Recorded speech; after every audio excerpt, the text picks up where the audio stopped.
Hello, everyone. Welcome back to the Fast Quest podcast, where we talk about video games and more. I am your host, Guy, joined by your fellow co-host, Brewer, Hey, everybody. and Connor. Get fucked, kid. Yeah, fuck them kids. Michael Jordan, my hero. Connor, we're recording. Get inked on, scrub. Hey, dude, what in the fuck are you doing? Connor. What? I was just playing Splatoon 3. Oh, thank okay, God. Okay, thank Ooh. God. Okay. I thought it would have been much worse. Ooh. What do you think I was doing? Don't worry about Yeah, don't worry about it. it. Forget With that about being it. said, guys, Forget don't about worry. it. Alright. With that being said, guys, we're talking about today's game, Splatoon 3. Why we love it. Why does this game serve as a little problematic piece of online gaming? And why is it the future of Nintendo? All talk about today. So Why boys, is it so peak? it's so good! Oh my It's god, so I love peak until Splatoon so Nintendo much. does Nintendo things, but My we'll talk about that in the episode. Let's go. Oh man, Dude. I love Splatoon, guys. I've been playing since Splatoon 1. How about you guys? Same here. Dude, I love it. It's so good. It's so good. It is so fantastic. It's such a unique concept that, like, yeah, it's only something Nintendo would do. Yeah. Well, until Foam Stars came along, but I mean that's because they kind of just copied it. So, you know. Yeah, of course. Of course. Yeah, no, I gotta say, guys, I'm really glad that we're talking about Splatoon 3 because as of recording, the final Splatfest called Grand Fest has concluded, meaning there are no new Splatfest to be coming out. That doesn't mean the game is not there's no new content coming. Like we're still getting like Holiday Splatfest and we're getting like some Salmon Run stuff and whatnot. But the point I'm trying to make though is that like in terms of new content, Splatoon 3 is donezo. And it's not really getting anything new now, so we thought it'd be a perfect time to talk about Splatoon 3 and looking back on this game and how fun and fucking good it is, but also how inherently flawed this game is. Especially because of Nintendo. It's because of Nintendo. It's So, all because boys, of Nintendo. who wants to explain to me what the concept of Sploon is? You go to war as a child and you experience great horrors among the battlefield, watching your fellow kind get destroyed and turned into nothing but a bloody mess of a being. You know what? I think that is a proper explanation of what you feel playing Splatoon, but how about I give just a quick little rundown of the gameplay, if that's alright with you guys? Yeah, that's Go fine. for it, man. Okay, so in Splatoon 3, and in all of the Splatoon games in general, you play as an Inkling or Octoling. Well, except for Splatoon 1, because Octolings were banned for reasons. But you play as a kid who can also turn into a squid, or an Octoling, which was added in Splatoon 2. And it's a shooter that has a very unique concept of you aren't trying to get the most kills or the most knockouts against your opponent. Instead, you're trying to cover the most turf. So, since you're a squid and an Octoling, you are trying to spray your ink everywhere to try to paint the turf around you. And whoever paints the most turf by the end of the match is the winner. So you can get like 30 KOs in a match, but will still lose heavily if you do not paint anything. That is the general concept of Splatoon. and And simple concept, but they added on to it a lot over the years with a lot of special weapons, a lot of unique sub weapons, and new main weapons that they changed. Because originally they didn't have a whole lot. It was just you had your roller, like a literal paint roller that you would get from Home Depot. You had your splatter shot, and then you had your sniping weapons and whatnot, the splatter scopes. Kind of simple, but they've made a hell of a lot more since the first game, and have kept evolving on the concept now. It's just a very unique concept on just what a AAA shooter is. Since if you want cover, you shoot the ground, and since you're a squid, you can swim in your own ink and hide yourself to sneak up on people. It's just really addictive gameplay. It's a lot of fun, and it's not something I think you could really find anywhere else. Yeah, I 100% agree. It's such a unique, like way to do a shooter game, Hmm. and it's just very fun. As you said, it's like very addictive and like just incredibly fun to play. When you're actually playing it. For context, we sort of took a very very long break from Splatoon 3. Yeah. Yes. Well, any of the Splatoons kind of have that issue of like they have their dry spells with content. And what I mean by that is you will be addicted to the game for like the first year it comes out. After that though, content releases slow down and generally until maybe a DLC like Octo Expansion or Side Order releases, you kind of forget about the game for a bit. Not everybody, because there are crazy players that play on X ranked every single day that But will that's crazy to me. yeah. I mean, it is still a very addictive game. I can always hop onto it and have fun. I'm just not addicted to it as some other people are. Oh yeah, But you know 100%. what? To each their own. To each their own. Reach their own. I Even mean, if Yeah. to each their own means they're going to kill me 10 times in a single match. true. Dude, real. Oh my god. The game has so many tryhards, but I mean, like, to be Well, I mean, fair, it is a few years old. every shooter game's gonna have tryhards. You know. It is very funny though because it is a Nintendo game and a lot of kids end up playing it. It's very funny when a new Splatoon releases. Well, at least when Splatoon 2 and 3 released, because obviously Splatoon 1 was new for everybody. But when Splatoon 2, 3, and probably eventually 4 releases, it's very funny having all the people who've played the previous games hop in and absolutely annihilate all the kids who get the game on Christmas or something. Yeah, it's always really funny to see. Because Christmas, Oh, God. instead of it being a fun holiday for the kids who get Splatoon 3, it is probably the worst time they could play it because they get destroyed. People look to play on Christmas to get some like free, easy wins.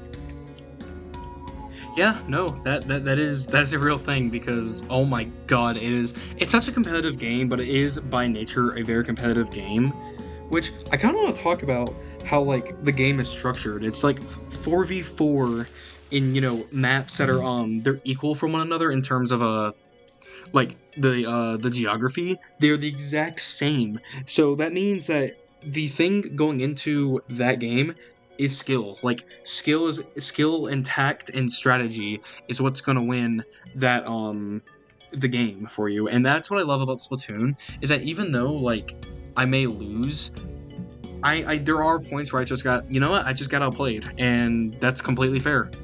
Little Timmy got done with his math homework and decided to pop off against me. What can you do?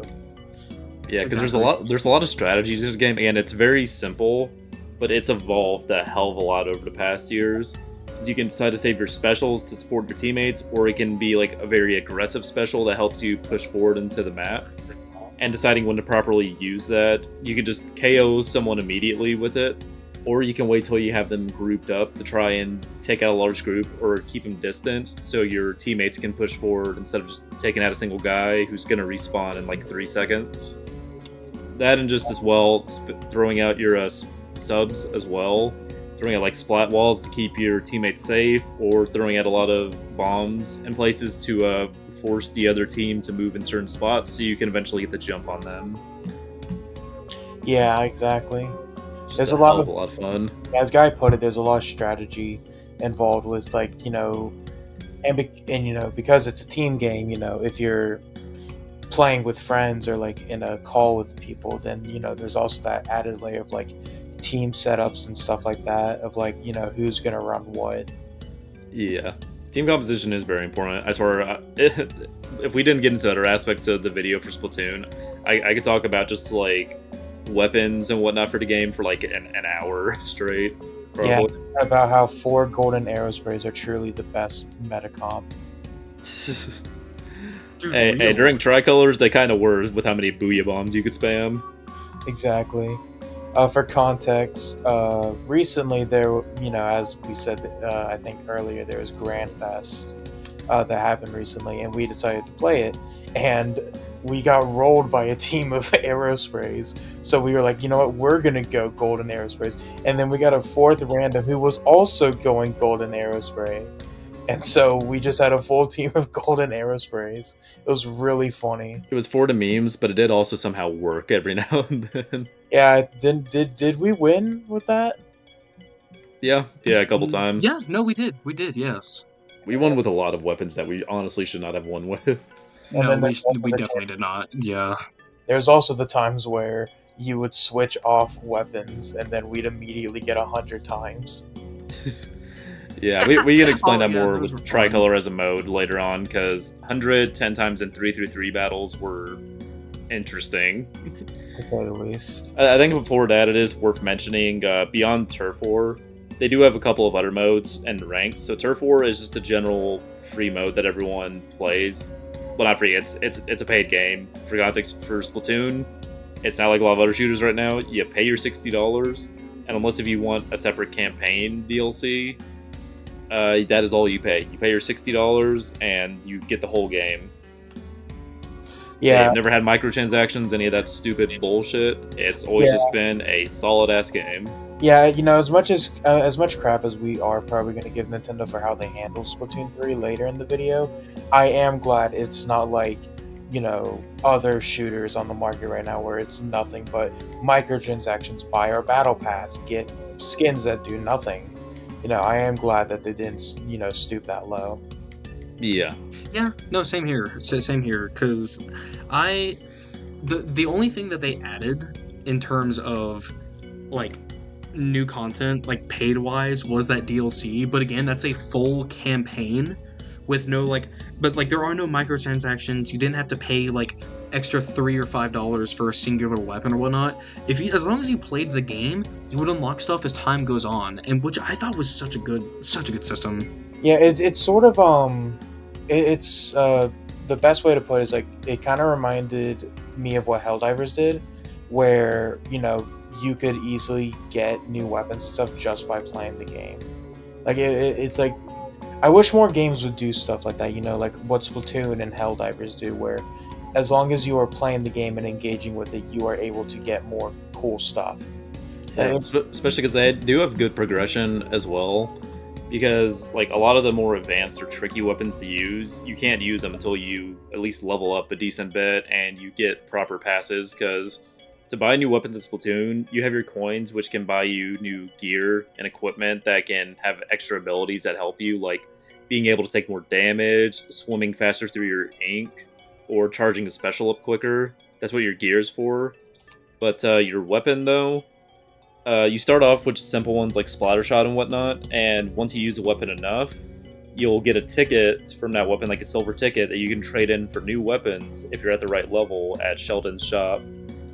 And before you use them too, you can also test them in the field as well to see if you even like the weapon in the first place, to see if it fits your playstyle. Yeah, it's really cool of like a system. It also incentivizes a good amount just like to try out new weapons in the first place. Yeah, because If you try out this new weapon for a bit and it works out for you, you get a new ticket so you can get another weapon. Or if you just want to farm and get all the weapons, you're going to be incentivized to like try all of them out eventually. Yeah, because you can only make it so far with like one weapon. As much as I love I think it's called the Splatomatic, which is my main weapon. As much as I love that, it is just really fun to like experiment with a slosher type weapon or a Splatana type weapon, because they're all so fun to use. Yeah, as fun as it is to meme on people with a golden arrow spray, it is also good when I pick up ink brush every now and then, so I can actually get some kills. Yeah, exactly. Yeah, exactly. And that's another thing I really have to commend them for, is that every weapon feel like, no matter what, most of them feel so fun to use. Like they really are. Like there are obviously some that like I don't find entertaining because of my playstyle, but none of them feel like bad. It feels like you will have success with every weapon, no matter what. Oh yeah. Unless if you happen to get little Timmy on your team, who's a random who decides to try to use a charger and can't hit a single person. Yeah, we call it not very good. Yeah, but that's not like super common. If anything, we were the little Timmys in the Splatfest. Yeah, we were a little out of our element with how long it had Yeah, been since we played.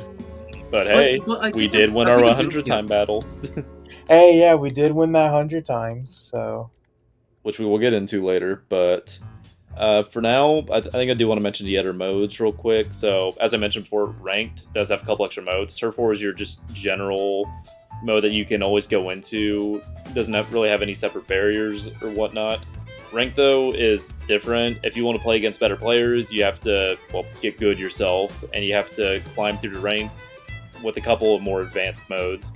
So you have stuff like splat zones, where instead of inking the whole map, you have to keep a specific area inked while the other team is trying to get it, and keep that thing inked up until you eventually score enough points. You have tower control, where someone on your team has to be standing on the tower and get it into the enemy base while the enemy is trying to do the same to you. You have Rainmaker mode, which is similar to Tower, but instead of the tower moving by itself by standing on it, the Rainmaker is a weapon that you carry, but that everyone is going to try to be going after to eventually get into the enemy base and claim a victory.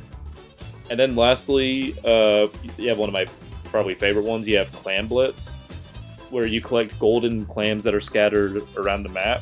And once you get enough of them, you get like a giant football, you throw it into the enemy team's hoop, and then try to throw in as many clams as you can to score points against the enemy team. yeah, it's just like really cool mix of like football and basketball, and it's like Combined with shooting people in the face.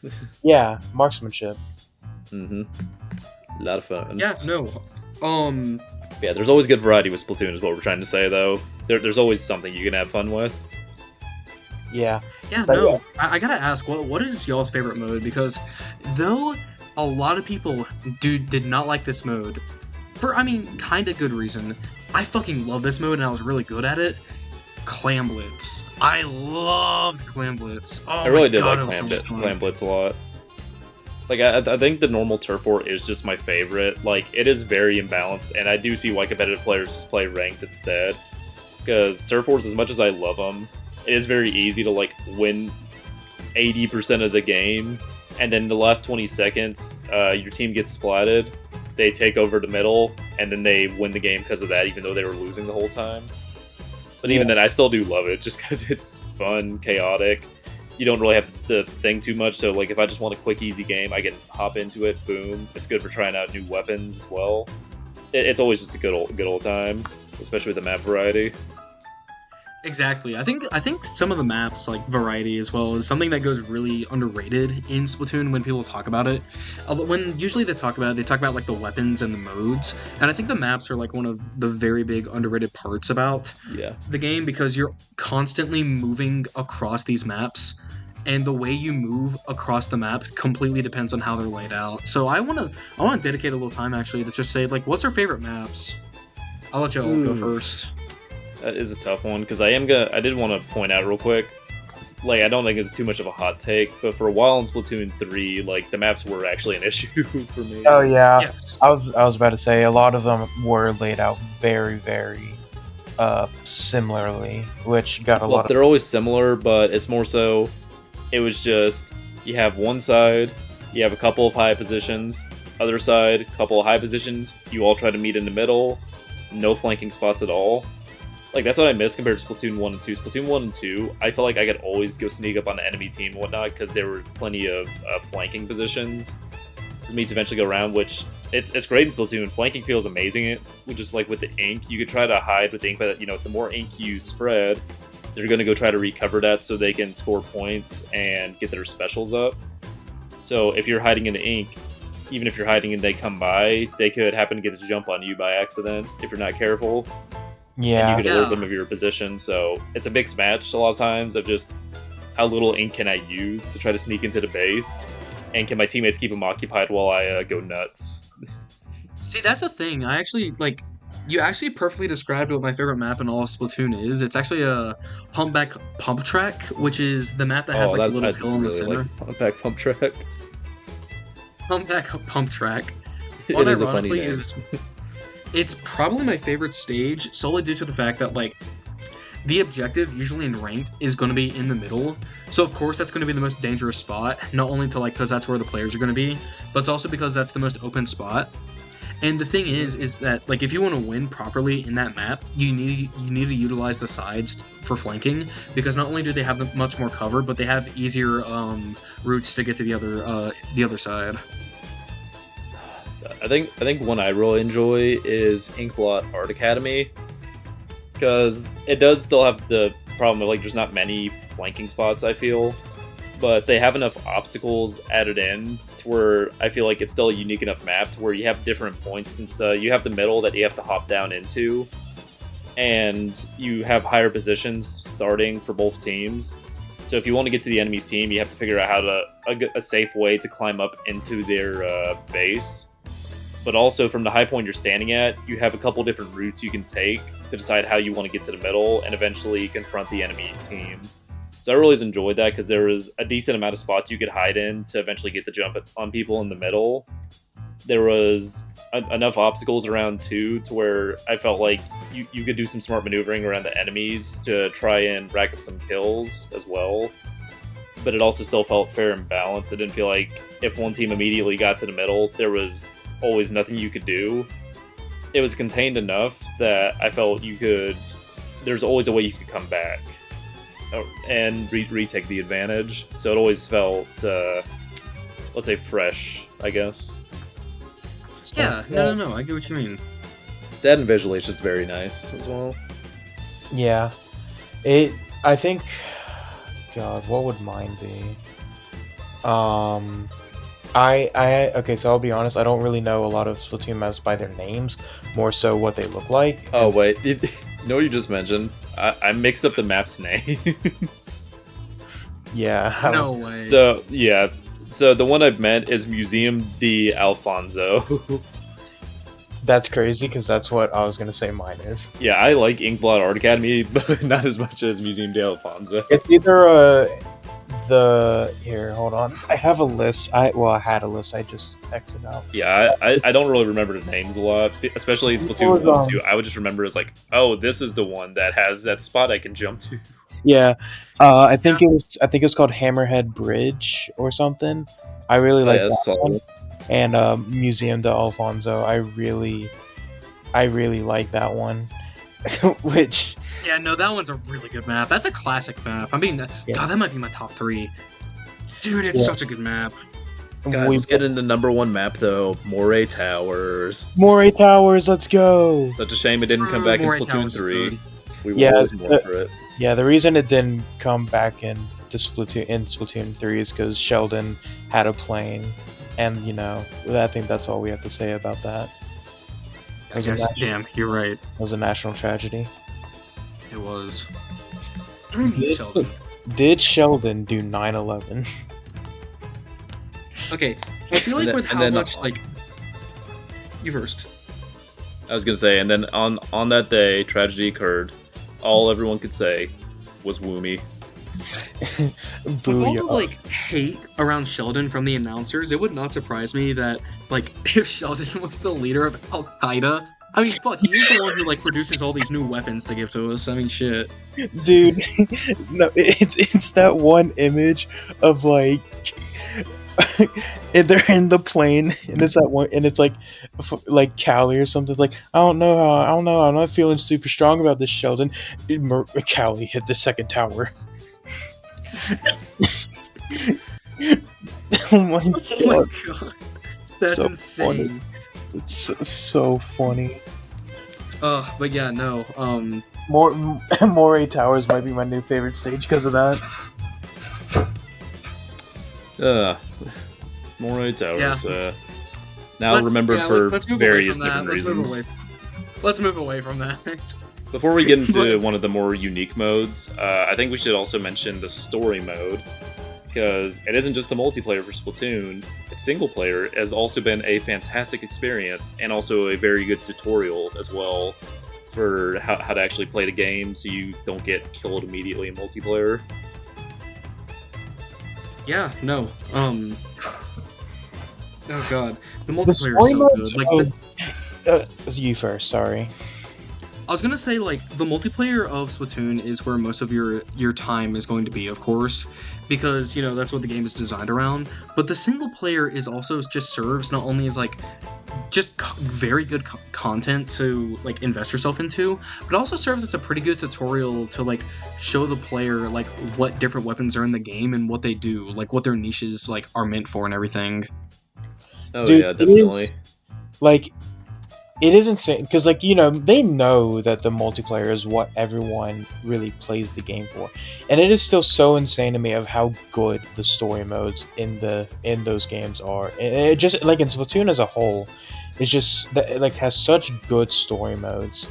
Well, it's just it has so much charm as well too, because like part of the reason I love the story mode so much too is just like, yeah, it's not the best, well, most well-written story Yeah, ever. Like at it's the end of the day, it's oh man, this one person, usually DJ Octavio, is going crazy. We gotta stop him. Hey, yeah, random homeless person, let's go save the world. yeah, it's not like Persona 3 or something in terms of story writing, but they're still just so cool and good. It's just so Like charming as well. like like the Splatoon 3 genuinely might be my favorite story mode out of the three. There's just so many cool moments in it. Oh yeah, It that and the also just has levels a as well, yeah. because it has definitely changed a lot over years. Like Splatoon 1's story mode, I would say was rather linear. Splatoon 2's as well, I mean, but I still think really like them.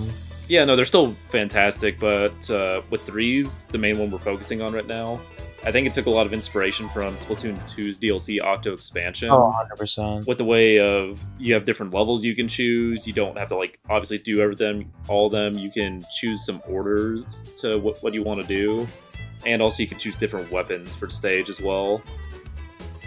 Yeah, it's just as someone who recently actually did finish and 100% Octo expansion, I can definitely say that the Splatoon 3 story mode definitely took some inspiration from Octo expansion, and for a reason because Octo expansion was crazy good. It was peak. It was. But like there's just so many cool moments in the Splatoon 3 story mode that I can think of. Like for one, like in order to get to the final boss, you literally ride a shark into space. Like it's crazy. Riding It a is shark the into a battle is only something I would see in Chainsaw Man and Splatoon. Yeah, wait, that's in Chainsaw Man? I am not even kidding about this. During one of the fights, Chainsaw Man literally like gets onto a shark, uses his like chainsaw chains to steer it while fighting the devil that is the personification of a typhoon, and then another devil who I will not reveal for spoiler reasons. Wait, Chainsaw Man might be peak actually. Chainsaw Man is peak. But getting back to other peak, yeah, no, the Splatoon 3 like story mode definitely has like just a lot of fun moments that like I remember very fondly, especially like the final hour. It's so much fun. But I want to talk about like the progression system of the story mode and how like it has its own little skill tree. It has RPG elements actually, where you have to upgrade your player character to like be better equipped for like what's to come. And I think it's really cool because it presents like this like level of customization that like the other Splatoon campaigns just hadn't introduced up to this point. Yeah, Splatoon 2, I think, started having some more customization with like the weapons, deciding which ones you wanted to upgrade some more, that and upgrading your subs, which you still do have that in Splatoon 3. But now you have like this whole skill chart with a bunch of different skills on it that can really help you throughout the missions, and you can really customize it a hell of a lot more than you could in the previous games to make your own way to play through the story mode. Yeah, That, no, and it it's also so incentivized you to just play through the stages maybe a little more thoroughly, just get some more of the collectibles and whatnot so you could actually upgrade them in the first place. So, yeah, no, just and going all the way around. Yeah, it like the story mode's just it's so good. It's so good. I don't know Yeah. why they. I love the characters as well. Yeah, you first. first. Oh, okay then.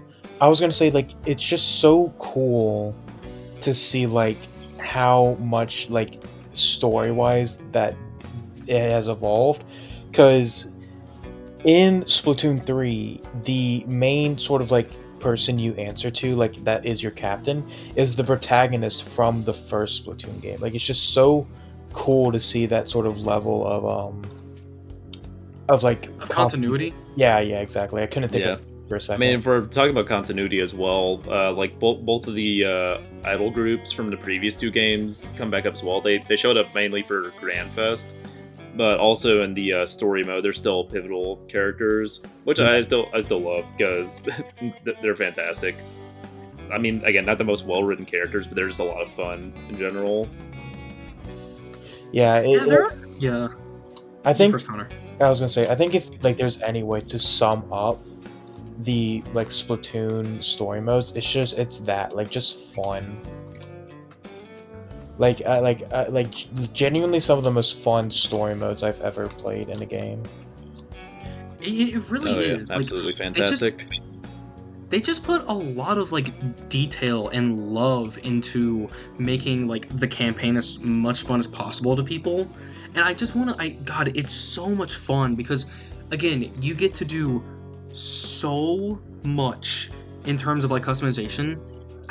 God, I love it so much. I cannot love it enough. Yeah, If and then the you levels too are haven't just played fantastically designed as well. Because along with a lot of them being very good tutorials for some weapons, like the first time you use a lot of weapons in game will be from the story mode, and then you'll have like Callie and Marie try to explain how to use the weapons to you while you're playing, and then the obstacles you face as well.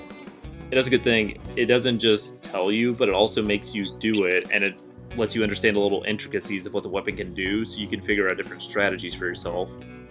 So like the first levels are pretty simple, with just a splatter shot showing you, hey, you paint this wall, you can climb up, hide in this ink to jump on the enemies.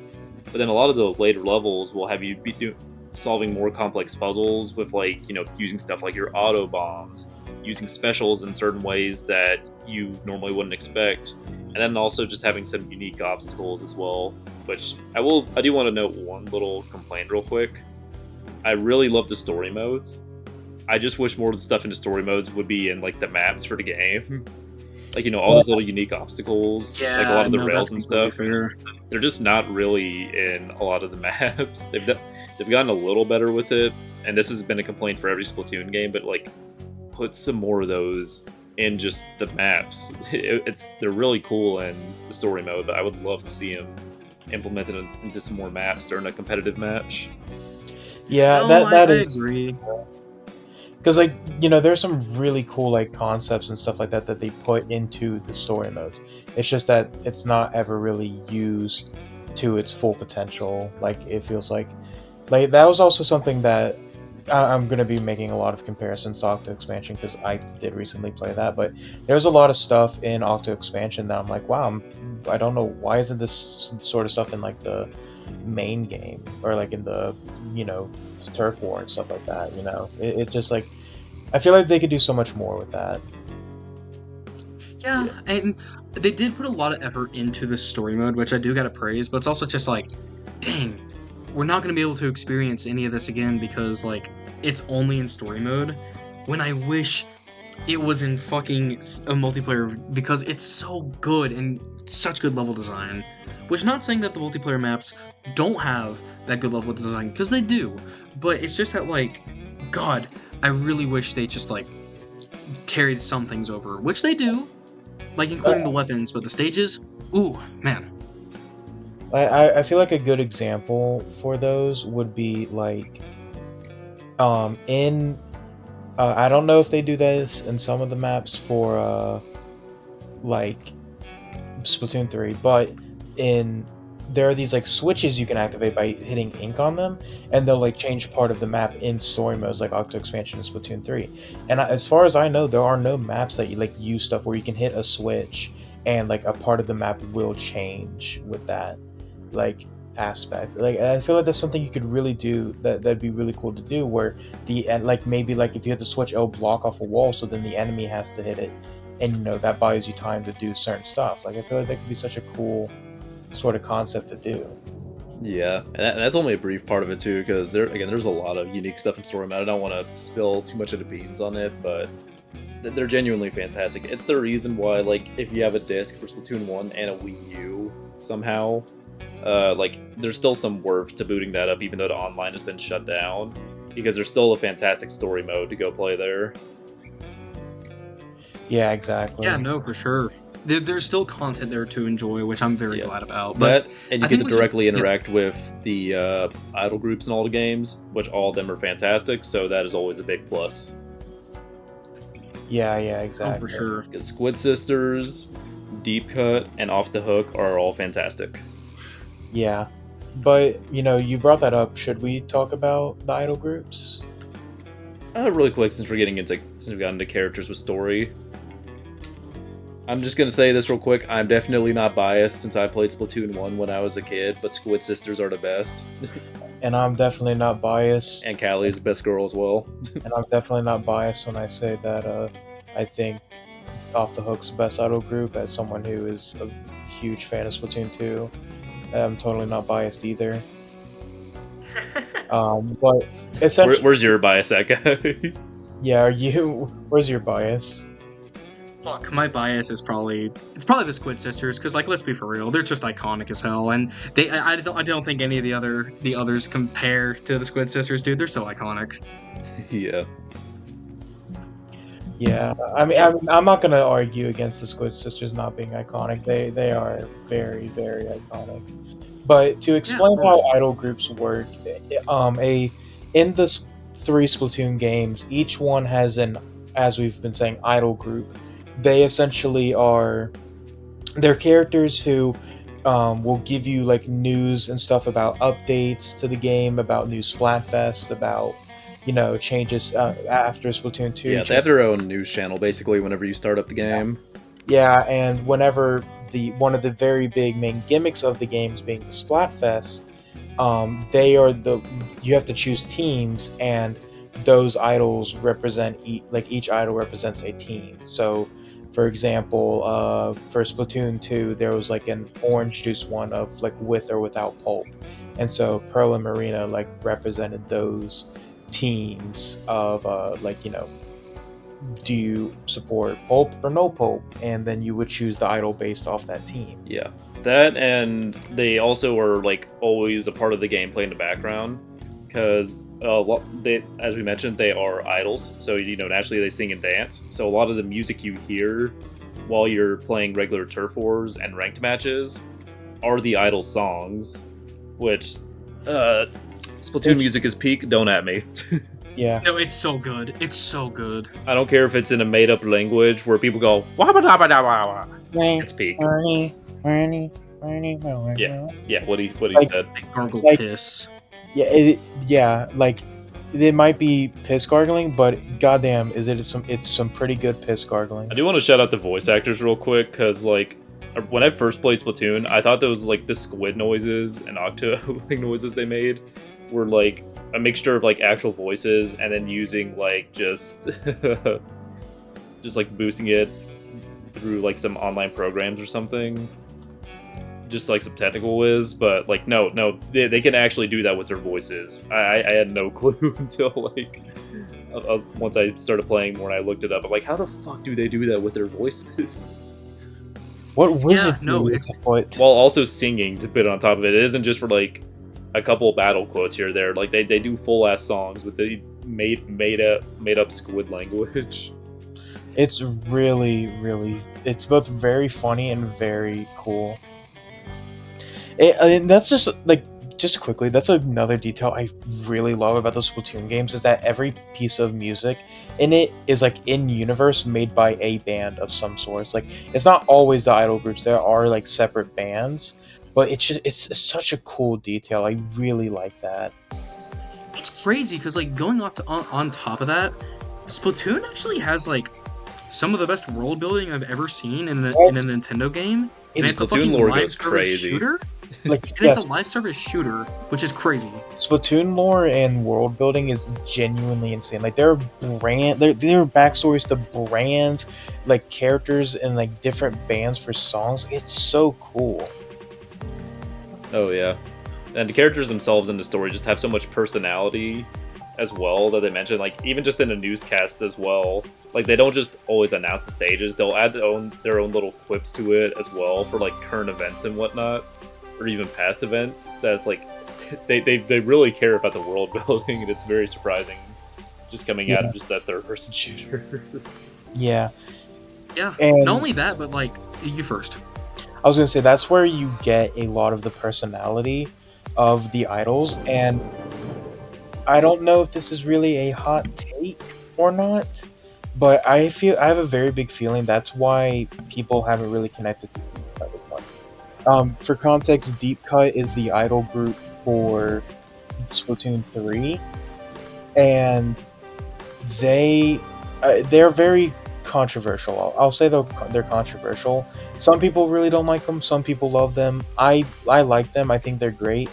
But a reason why I feel like people don't connect to them as much is because in Splatoon 3 they introduced a mechanic where you can now just skip the news instead of just having to mash A if you don't really care about that stuff. And Oh yeah, because they did. but because you're able to skip the news now, you're missing out on a lot of the like little personality stuff with deep cut and stuff like that. I've heard it online. I do still feel like that's not the biggest reason though, or I'm it's not a saying- huge factor I'm- because either way, you would be mashing through it and probably ignoring the dialogue while looking at your phone anyways. I mean, to some degree, it definitely does not help compared to like the first two auto groups, which they didn't have that feature.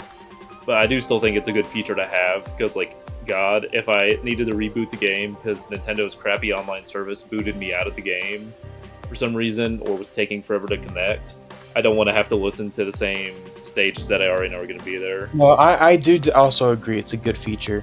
My question is, why didn't they do that for fucking Sheldon? Yeah, Sheldon, Oh, it's so yeah. weird when they try to make fixes to Splatoon because they'll acknowledge the issue, but then they'll cut a band-aid in half and put it on top of it. For like Sheldon, for context, everyone, whenever Sheldon has a new weapon, he won't shut the fuck up about it. He talks more than we do, and we're a goddamn podcast channel. But especially if you haven't played in a long time, he'll say every new weapon that's been added, and you got to listen to him. And you can speed up his conversations. There's a button for that, but you can't just outright skip them for some reason. It's so weird because it's like, if you're able to do it for the news, then why can I not do it for Sheldon and him constantly going on about this crap? And it's like why? It's weird. Once we get into more of the controversial aspects of Splatoon, we can get into that some more. Since, again, I do feel like a lot of Splatoon, like I mentioned, they'll acknowledge a problem and then put a half band-aid on it most of the time. Yeah, it's That or for some genuinely fantastic parts of the game, they'll put like a weird caveat on it. yeah, no, that too. That's another sort of problem that they have with that. That Yeah. just again makes no sense to me. Like, Yeah. But before we get into I- that, I do want to cover a mode that was introduced in Splatoon 2 and I was was very actually much expanded about to- upon in Splatoon 3 that I think is so underrated and is one of the best parts about the game. Ooh, you love it, you love to play it, you love seeing it. Can I introduce Salmon Run? I was actually, Yay, I hate fly fish. that's really funny because that's actually what I was gonna try and lead into too, with like the whole putting a half band-aid on something. Yeah, well, at least I'd say Oh, Splatoon 3, they did at least more of a full band-aid for this one. Yeah, like I love Salmon Run. To quickly explain Salmon Run, it's sort of like it's a zombies mode, but instead of fighting zombies, you fight little salmon guys, and it's so fun. It is like a very good time waster that it's not very competitive because you're not fighting against other people. You are working with your team to try and get stop the salmonoids from overtaking the world, and also to steal their children. But we don't Yes, really you steal their eggs for someone named Mr. Grizz, who is literally a bear. Yeah, Mr. Grizz the goat Who also Mr. has Grizz got that unscrupulous major amounts of money. raise. guy. I'm afraid we're gonna have to send an Autobomb after you for saying that. Yay! I know. Nah, just notify Grisco Industries. They'll send some people, some cleaners to get him. True. Yeah, but to get Yeah, into no, but Salmon Run a little more though, like you mentioned, it is a zombies mode, but there's a lot of variety with it as well. So you have your maps, obviously, and then you have basic salmonoids that chase after you. You have to shoot them so they don't kill you, and then as they're going to cover your turf, so you have to cover theirs. But while that's happening, you also have the boss salmonoids, which there is a lot of them. Which those are the ones you have to kill to complete the main objective for each round. Getting golden eggs, a certain number of golden eggs in a basket before the timer runs out, or before you get overrun by salmonoids. So you have some that are pretty simple, like you have Moz, who usually just comes up, will strike you from beneath and try to chomp on you. You have other weirder ones like fish sticks, which like bring these huge towers here that you have to climb up, and then you have to shoot a bunch of the little guys on top. And then you have ones that you absolutely want to murder on sight, like the stingrays Hello, and the flyfish, who will send a bunch of missiles after you if you don't take care of it quickly. Flyfish genuinely give me non-flashbacks. Those guys fucking suck. Yeah, everyone has a flyfish horror story. There's no exception. If you don't have a flyfish horror story, it's because you haven't played Salmon Run properly. No, for real. Like, you just cannot. You cannot play Salmon Run and not have problems with like flyfish. Like, I genuinely have had like team wipes to a single flyfish before. It is genuinely like insane. Yeah, Salmon Run is a very intense mode in the higher levels, just because with the amount of different bosses there are, they also have different ways you have to take them out, because not all of them you can just shoot easily. Some of them you have to wait for a weak point to show up, which while you're waiting, other enemies can come after you during that time. Other times you have to wait for, like, with Flyfish, a basket to open up and throw a bomb in. Other ones are a bit tanky, and other ones have a bunch of invulnerable spots, so you may have to maneuver around them to kill them. And when you keep stacking a bunch of those on top of each other, it can make for a really chaotic and fun mode. Yeah, where you're having to divvy up the work with your teammates to make sure you're getting all the eggs you need, but while also just surviving the onslaught. Yeah, it can get, like, as you said, in the higher levels, it can get, like, crazy fast. Oh, yeah. Especially in Splatoon 3, they added something special. At the end of a third wave, every now and then, you'll have to fight a King Salmonoid. They have a couple of different ones, but these are, like, super bosses that have, like, a ton of health that you have to take out while other bosses are rushing after you, and it's just absolute chaos. It is insane. Yeah, we played me and Brewer played the recent Big Run, which actually we should probably explain what Big Runs are real quick. Big Runs are essentially modes where you get Grisco license guns, which are just incredibly overpowered and broken, and they are so fun to use. Well, it is a mix. Sometimes they do that for Big Run, sometimes they don't. The bigger thing with Big Run is normally you have a couple of separate maps for Salmon Run that are kept in separate locations from the main maps, but for a Big Run, for a time, a normal turf war map just becomes completely unavailable because Salmonoids have ran it over. So you have to go and fight them to, like, take it back from them, so you can just go back to normal operations on there. Yeah, and along with that, every now and then they do also add the Grisco weapons. Like for the Final Fest, or the Big Run before the Final Fest, it was all Grisco weapons, which was a lot of fun. Except when I got the Grisco, what was it, the Splatana, and I died immediately every time because the Grisco. Or the Slosher. I will say, I do love Salmon Run, but God, it's every now and then it feels like you get screwed by the weapon you're given, and then the types of enemies that, like, specifically counter that weapon. Yeah, that's also a thing with them is that you are given random weapons. You can't choose a loadout, which I both really like because it's fun to experiment with different weapons, but I also really hate because I always get the worst luck with those like weapon choices. Yeah. Especially if you get any of the special modes, like I'm trying to remember the name. Glowflies. Glowflies, yes. Yeah, if you get glowflies and then you get a really shitty slow weapon or like a charger that isn't good at dealing with hordes and hordes of enemies, you're kind of fucked. Yeah, it's really bad. Don't get me wrong, I do love that that Salmon Run does force you to like use weapons that you might not be familiar with, but I don't think they exactly place tested how like well they would work together. Because sometimes you get weapons that would dominate all of Salmon Run, and then you would get like 3 chargers and a roller. Yeah, obviously, with some better players and more experience, like even if you don't get a loadout that's optimal, you can work with your team to like work around that because each weapon does have their advantages and their disadvantages against certain types of enemies. So there is a lot of strategy with just, hey, there's this type of enemy over here. Can you go take it out? My weapon's not good for it, and then I'll go handle this other enemy that I can one-shot with this weapon.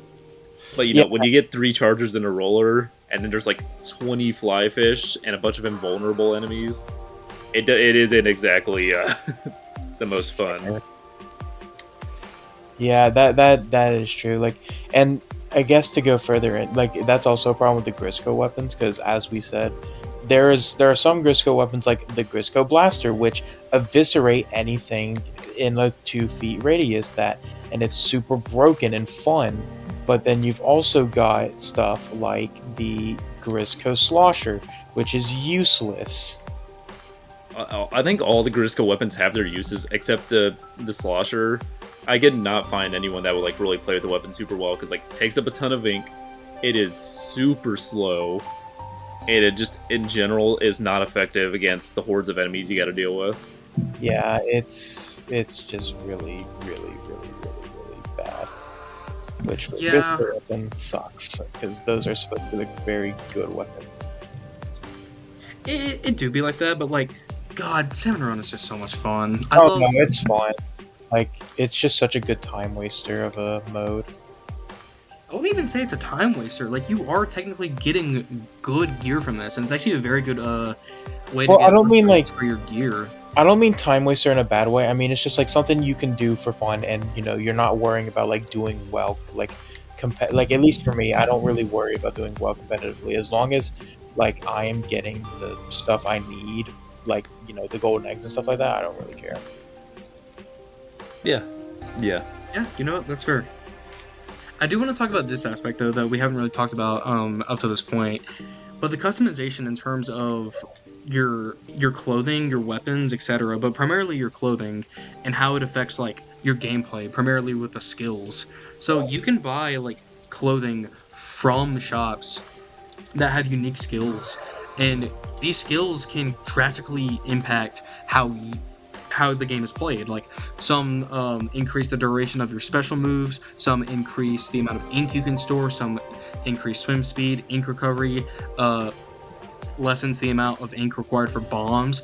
A lot of really useful stuff, and the game allows you to customize with these different skills to like make the best build that you want. Like, one of my favorite builds is getting your sub special power up, which is like your grenade, using that on a scanning grenade, which it's a sensor grenade. When you throw it, any enemies caught in that distance will be revealed to every one of your teammates for a few seconds. But if you have sub power up, it can almost double the amount of time the enemy remains scanned for.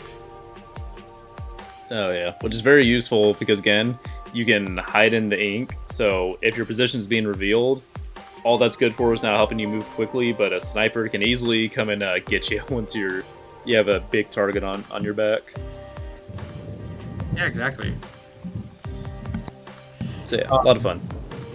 Yeah, and another great, another reason why you really want to worry about your clothing and stuff like that is for something we've mentioned a lot throughout the video is the Splatfest, because they are the most important I don't think it's a hot take to say they are the most important events in the game, because they are definitely the hypest moments in the game. Yeah, what Splatfest are is every month? It's changed depending on the games, because funnily enough, in Splatoon 1, Splatfest weren't even a thing for a bit when the game came out. Eventually, they were just announced, and it became a staple of the series. But yeah, about every month or so, Yeah, some teams are announced, which are usually linked to a certain idol. The mechanic has changed a bit from Splatoon 1 and 2 to 3. But essentially, you choose a team, and you fight for that team, and while that event is happening, the music in the stages changes, a lot of the aesthetic of the stage changes as well. you get your own team color. Oh yeah, you get your own team color as well. And then there's a popular vote, and then also a like battle vote to decide what is the best thing for the topic they chose. Yeah, and Splatfest and Splatoon 3 are very, very mixed, in my humble opinion. I agree.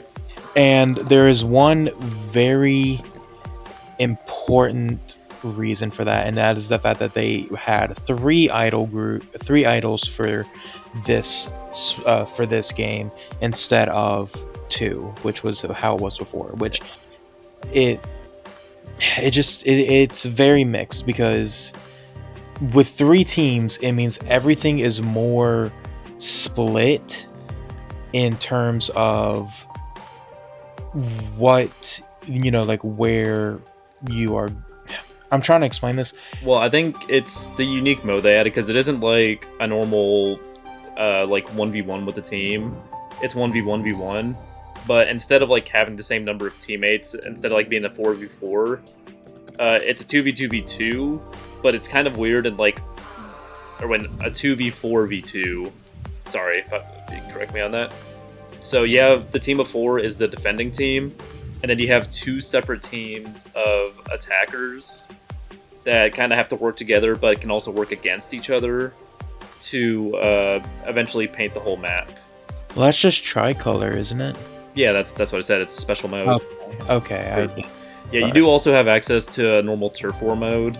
The only modes you don't have access to during Splatfest are any special ranked modes like Rainmaker, Splat Zones, etc. Yeah, but you still have access to normal 4v4 though. Yeah, to go further in, the reason why I don't like how Splatfest work in this game is because since there's three teams, it means the teams are very, very uneven. Like, for example, at the start of the game, when it was first happening, Shiver, one of the idols of the game, went on a I think it was like a 5 or 6 win streak. Because there's three teams, all the votes are so much more split up, which means that one team can get so many more votes than the others, and that's what happened. Is that since they were all split up so much, like Fry, one of the other idols, barely got any wins throughout the entire thing. And it's not just because they gave bad choices to Fry. It's not like the choices suck. It's because a lot of, and I don't think this is a hot take either, a lot of people decide on what team to go for because of what idol is associated with that. Like, yeah, this is why I've always said, like, there are a couple of Splatfest and whatnot that have been, like, Shiver, Fry, and Big Man. Okay, obviously you have to choose the idol for that, but, like, ones that don't have any specific idol linked to them, they should keep that shit hidden until the end. A very big example of that was one of the first ones that was like, what would you do to survive, and like what would you take to a deserted island to survive? And like that doesn't need an idol associated with it. That is not at all necessary for an idol to be associated with. You could easily just have that hidden. And I think that would make it so much better because then you are actually choosing based off the theme instead of, oh, well, I like Shiver more than Fry and Big Man, which I don't see how you can do because Big Man is God's perfect creature. So real. Yeah, definitely no bias. I will say though, as someone who experienced all the Splatfest since the beginning, unfortunately, it doesn't matter how much you split up the teams. Popularity thing is always going to be a big issue because Splatoon 1 and 2 had their own issues, especially Splatoon 1, to where like there were just two teams, but a lot of times what would happen is you wouldn't want to vote for the one team you would think is popular, because there's the popular vote and then the battle vote, which usually the battle vote will matter more in the end, because if you win both of the battles, then you win the whole thing. But usually what happened, like Ninja versus Pirates is a very good example of this. Ninjas were very, very popular, but you got to remember that Splatoon is also played by kids, so obviously they're going to choose the easiest choice, Ninja. So what a lot of people would do, a lot of the older players, they would purposely choose Team Pirates even if they wanted Team Ninja, because with the smaller amount of players, those matches would matter more, because if you can't get matched into a game with the other team, you'll just be matched up with like your own teammates to fight against each other, just so you at least have some gameplay going on, and you're not having to wait like an hour in queue. But the smaller team would essentially need less wins, but like the bigger team, the more popular one, like they would get much worse results, probably because they did have a lot of little Timmies playing and whatnot, to where they would usually hard lose even if they always won the popular vote. Yeah, and I just think the triple Splatfest idea with like the teams is just so flawed, like fundamentally, because the two team aspect works so well. Because not only I am going to say a hot take here. I do actually like it a little bit. What, tricolor? Yeah, well, mostly because like with the Splatfest, like I mentioned, they're supposed to be very special in the first place. And don't get me wrong, I have a lot of fun, especially for the past 2 games in this one, just playing the normal 4v4. And while Tricolor is super fucking imbalanced, and I really hope if they bring it back or make a new mode similar to it in Splatoon 4, they balance it out some more.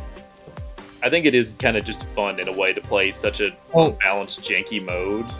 I mean, I'm not saying I hate Tricolor. I'm saying like the triple team aspect is what I think is fundamentally flawed. I also really like Tricolor.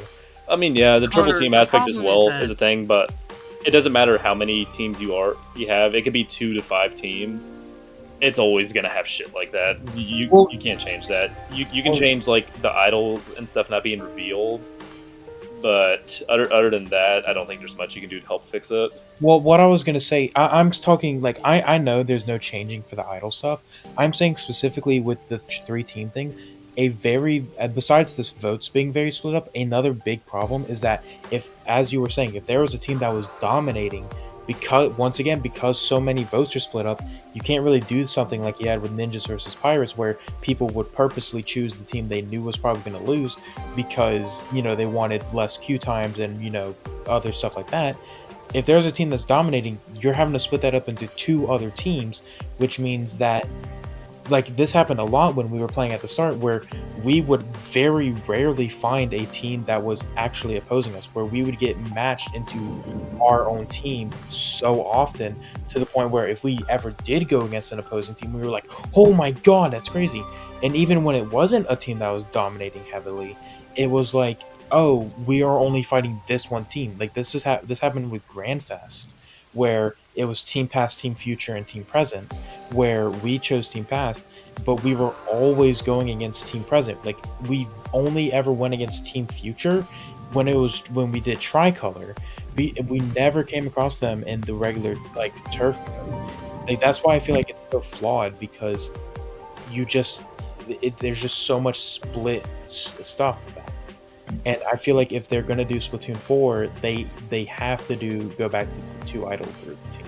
I don't think they have to, because again, no matter how many groups you have, I think it's always just gonna end up like that. I think to some degree it does suck, but at the same time, I think I kind of like some of the chaos, because it's just a fun little event anyways, where you can still win your games. Obviously, like, it's not like you're gonna get decreased on points. You may get more of the customizer shells if your team wins the Splatfest, but it's never been like, oh man, I lost to Splatfest, now like my rank has been lowered.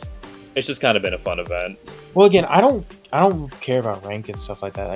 Again, like all of us, I took a huge. It's more so that I feel like as someone who was, played Splatoon 1 for a bit, but was like really big into Splatoon 2, I feel like the two idol group is just such a great formula, and I really hope they don't go do something like have a 4 idol group for Splatoon 4 and just do a 2 idol group because that if Maybe they could have a 4 idol group, but like instead of like it being like 4 teams to fight against each other, it goes back to like a 1v1, just like with 2 idols for each one, I guess. that actually, that's actually a good idea. I had never thought of that Damn, I'm a genius. of it being like a 4 idol group, but it's still 2 teams. Like I actually would like that. I think that'd be really cool. Yeah. So See, again, but when you go Connor, back to that, we're still gonna have those issues of like just Yeah. popularity vote. see, I don't think the there's I don't thing think is- there's any avoiding it. So I just try to have fun with Splatfest and just enjoy the music and whatnot. Yeah.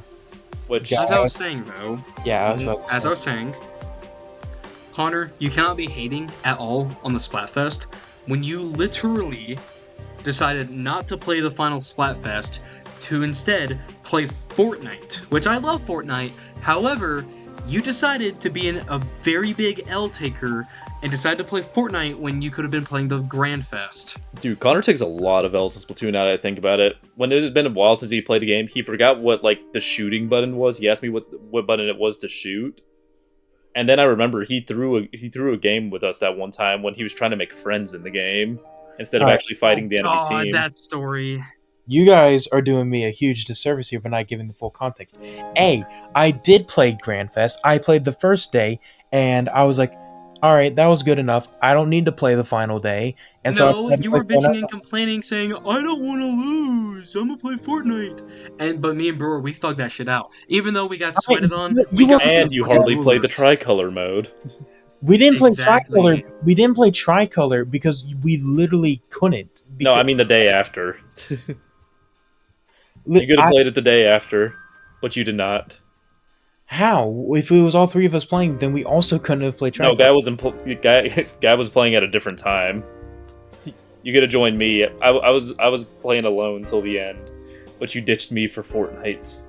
Again, you're taking my words out of context. I wasn't only saying sorry, I don't want to get onto a game just to get rolled like 24/7. Like, yeah, Dude, I But didn't it's get rolled. I final was destroying people. I got Splatfest. 1,700 points in one of those matches. yeah, that's because you were getting carried by the other teammates. Motherfucker, I just said I got 1,700 points. That means I got like the most points out of anyone in that match. No, you got carried. And for your second think- What, point, having to think carry a guy Connor who forgets got the shooting carried button by- though? for your second point, I didn't forget how to shoot. I was just double checking, but You you guys, literally did. You were like, "Hey, Brewer, what's the button to shoot?" no, I didn't. I said, "Hey, you use the trigger button to shoot, right?" Because I was double checking. Because that's what I do.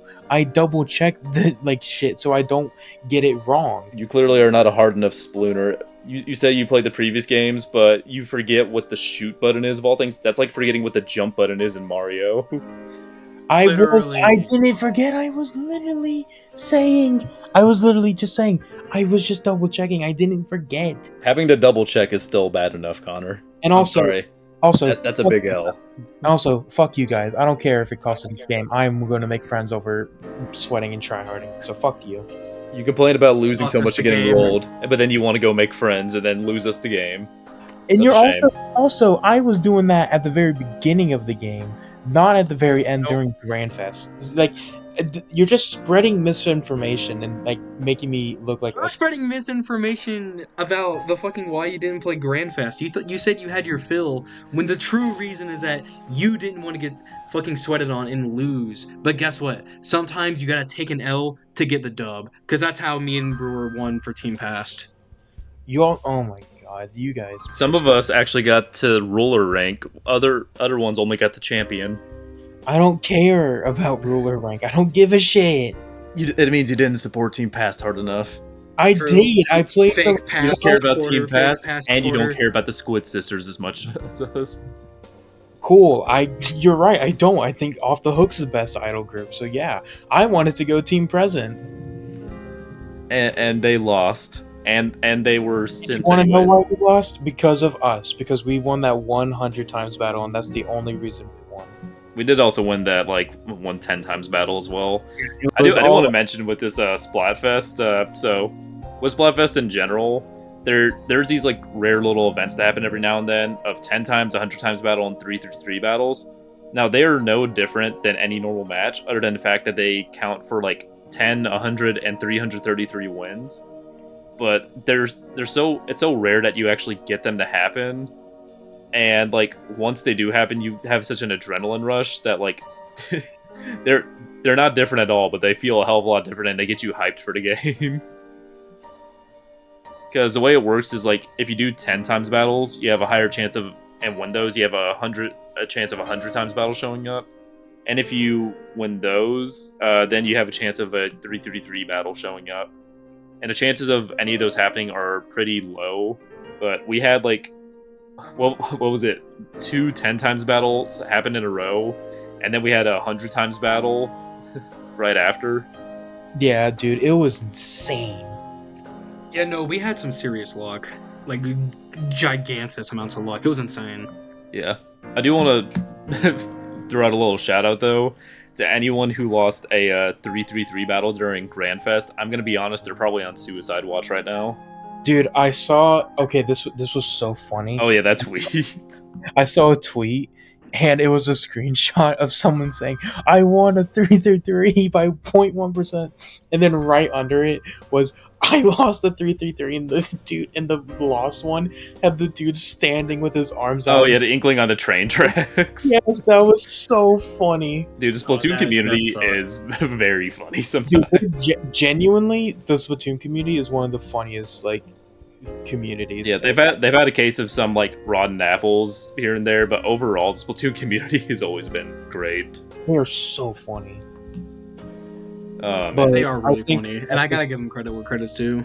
I think we definitely have gone to that point though. Before we do that, I do just want to talk about Grandfest for like just a quick minute, because the normal Splatfest aren't too different, but I do want to shout out Grandfest because, dude, it was just such a cool event. Because unlike the normal Splatfest, they made like a whole new area for it.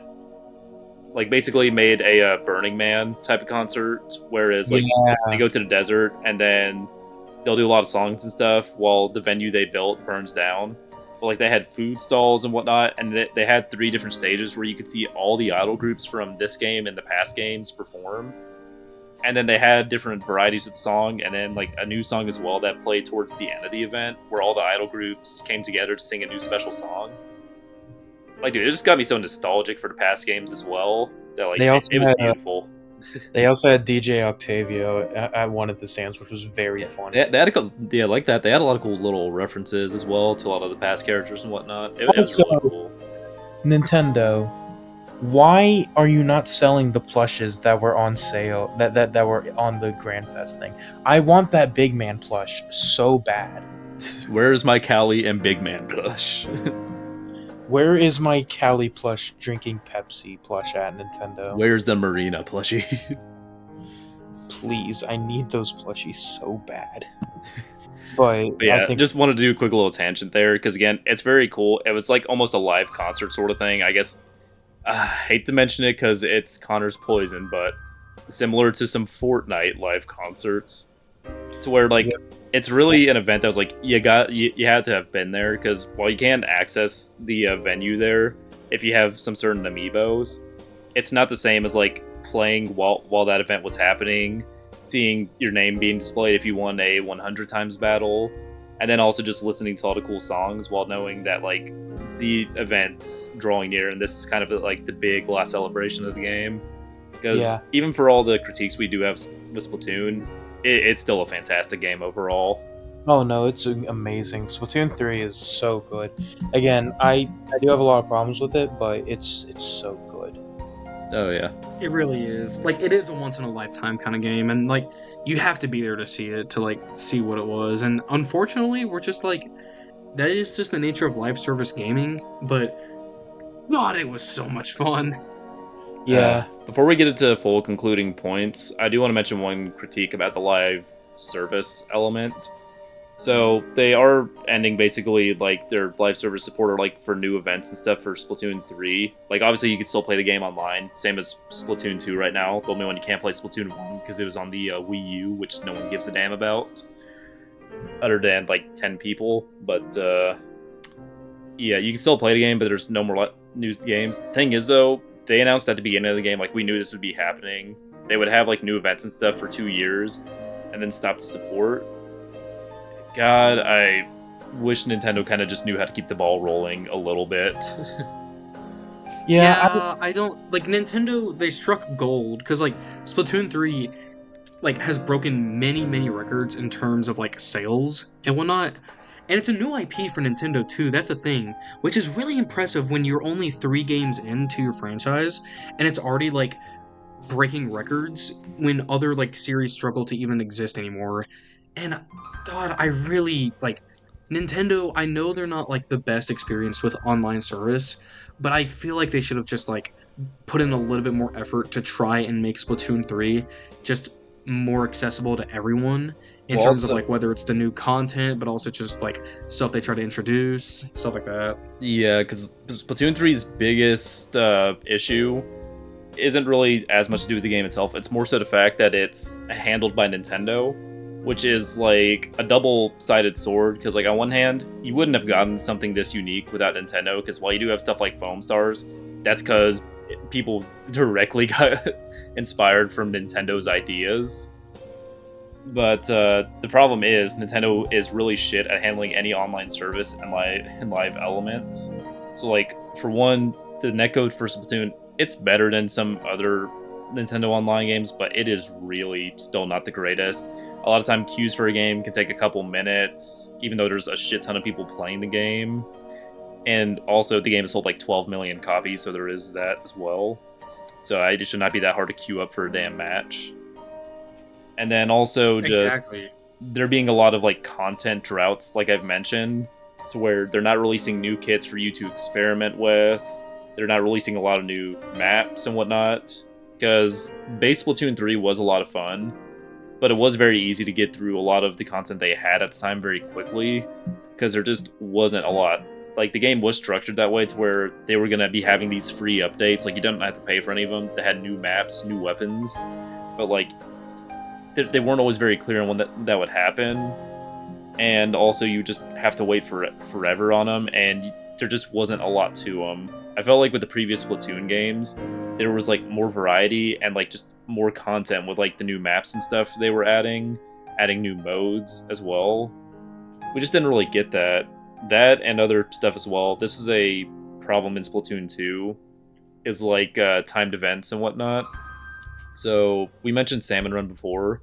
One thing they did patch up well in Splatoon 3 is Salmon Run in Splatoon 2. You could only play that at dedicated time slots for some reason, even though it was a very fun mode. So in Splatoon 3, they changed that to where you can just play it whenever. Now, Splatoon 3 came in after a like bit of a content drought, and they introduced like these wacky modes that could just be kind of a randomizer in all honesty. It could be all of one type of weapon you had to use, or you would have super high jumps. The map would be clouded in fog or something. Like, it's not a mode you would play for ranked and competitively, but it's just like more of a fun, wacky mode just to have something different. But they only had them like 3 times a month at very stupid time slots that a lot of people could not play.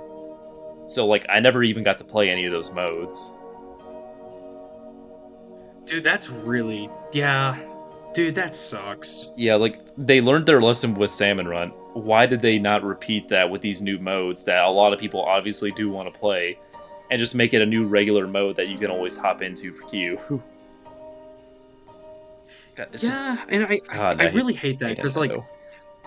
I know Nintendo like I feel like they it's the idea. I know what's going through the head is like if we make it timed exclusive, then that means we'll get more people playing at one time because there's a sense of urgency. But the problem is that it's a very expensive model for the consumer because that means we have to keep up to date with everything that's going on, not only in terms of like what's going on with the game, but also different games in this series. Yeah. Like these games are very much not designed to last like multiple years. We're probably going to see another Splatoon game in like 1.5, 2 years from now, which I is like predict the probably they'll release it year 2 of the Switch's successor.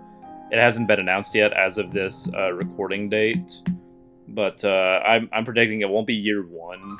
of the Switch successor's life because it's just been too soon for Splatoon 3. But probably year 2, I think we can expect the new Splatoon 4. Yeah, Yeah. that's what I'm thinking as well. Which does make me really hate, like, for all the things they did with, like, doing 3 for this game, like, 3 idols, 3 teams. Why couldn't they have done 3 years of content? Yeah, that's just really sad. Like, because again, I do really like this game, but I again just so many issues and small problems that stack up. It's such a Yeah. good game too, which is crazy because like every time I've had a play session with this game, there was not a single time where I said I am not having fun because the game just provides so much variety in terms of like how to play, and it's just so much fun in terms of like what you can do with movement, with shooting, with team synergies, the modes, etc. I don't know. It's just Splatoon, as long as it's with Nintendo, it's doomed to be a game that is at its peak when you're in the moment, but when you're not, it's just not a game that will be brand new to anyone. Yeah. Yeah, Hopefully with Splatoon 4, they've learned from some of their lessons, though. Knowing it's Nintendo, they probably haven't. Hopefully the netcode's better, matchmaking, they aren't restricting any modes. I will fucking kill Nintendo if they do that again. And they do better with just the content release schedule of like just having more variety in what they're uploading, more content in general for each update release, and then not having as many dry spells is where you just don't feel like you have much to do with the game. yeah, that Because I'm not saying definitely. Splatoon 3 or any of them are incomplete, but just they're live service games. You need to give people reasons to keep coming back. Yeah, Exactly. but But yeah, I feel like we're kind of leading into our concluding points. What do you guys think? Yeah, I feel like we're at a good point for that. You guys Awesome. want I'll to go let y'all go first? first. I'll let y'all go first. And I'm nominating Connor since I also said the same thing as you. all right, I guess I'm going first then. As I have said multiple times throughout this episode, I really, really, really love Splatoon 3. I think it's great. It was such a good game for the Switch, but the way Nintendo has handled it is just really sad to see. I've already stated my piece on the way that the triple Splatfest team sort of thing works, and there are just a bunch of other things. Like for example, um, the expansion pass. This is kind of related, but the expansion pass for Nintendo, like online, has the Splatoon DLC. If you buy that, then you can play the Splatoon 2 DLC for free, which is really cool. But at the same time, for some reason, Splatoon 3's DLC side order, which I've heard is pretty good, isn't on there for some reason, despite the fact that it's their current Splatoon game. And I don't know if it's because they want people to buy it or if they just don't care enough to put it on there. I feel like they probably forgot. It's probably the grandpas at Nintendo that handle that system, and their dementia probably kicked in, and they forgot to put it on the service.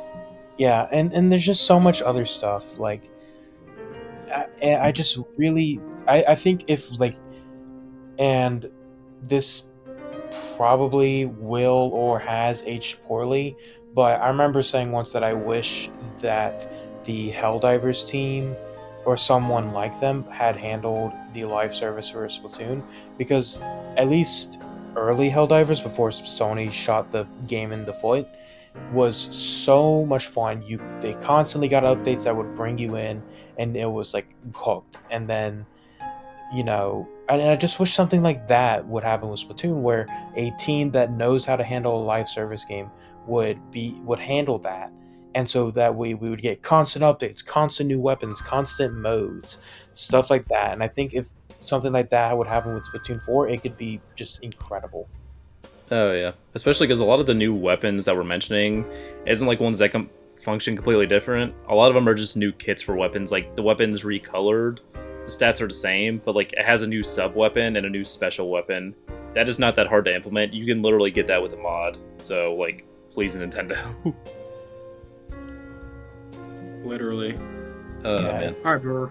Burr, I'll let you go first. Yeah, so Splatoon 3 and Splatoon in general, because I've played since the first game, is a series I love so much. I have very fond memories with it. I hold it very dear to my heart.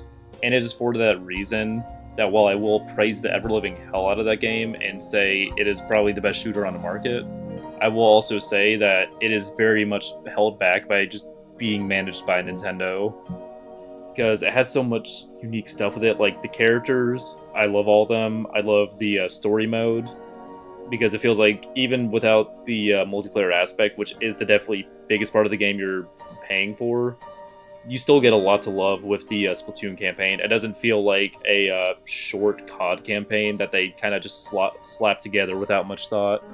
It's obvious they very much love and care about the world building, characters, and the story mode.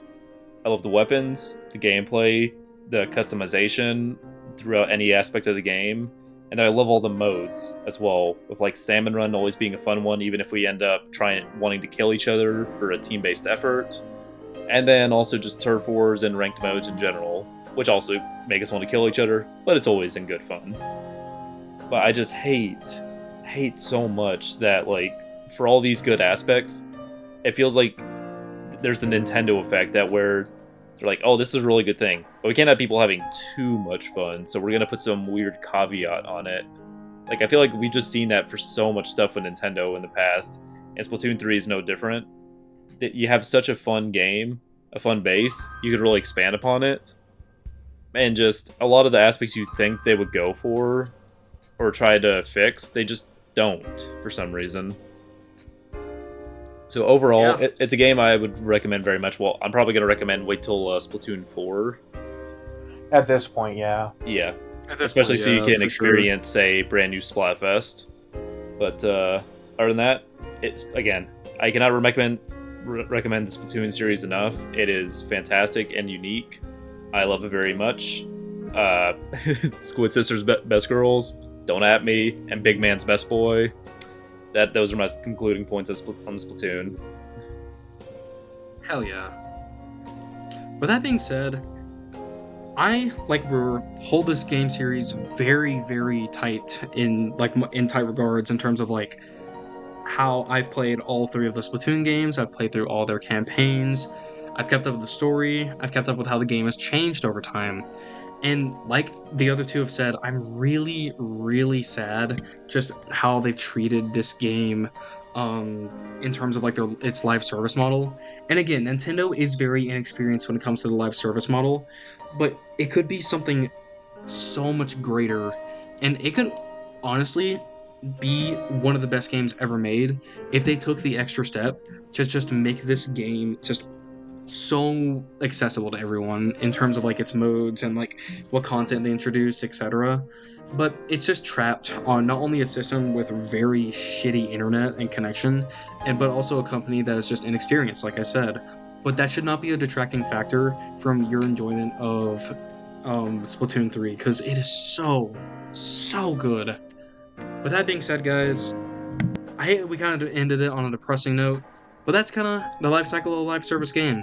Sometimes things have to end. All good things I end. mean, yeah, But with it's that, depressing it's over, but let's remember the good memories, and then let's remember the at least banger they ended off with Grand Fest. Because again, if they can do more stuff like that, like a lot of events they spend more time towards in Splatoon 4, perfect game. That fix shitty netcode. Yeah, I yeah, agree. I agree. You're right about the thing too about especially like Grand Fest, which I'm very glad that me and Brewer got to experience. Yeah, Not it's a so shame bad. Connor couldn't show up during the entirety of the Grand Fest. What a shame. He got Exactly. hit by a bus. Nah, Yes, he got I hit by the battle fuck. bus. Alright, guys. Well, maybe you guys want to hit that like and subscribe button with the battle bus that hit Connor. Comment down Maybe below what comment your if favorite you have Splatoon any 3 fond memories with moment was. Splatoon 3. Yeah, and comment down below what your favorite Splatoon 3 moment was. But with that being said, guys, thank you so much for watching this episode on Splatoon 3. We love this game very much, and we love our audience as well. So thank you guys so much for watching this episode. We're Fetch Quest. We'll catch you later. See ya. Bye, everybody. Bye.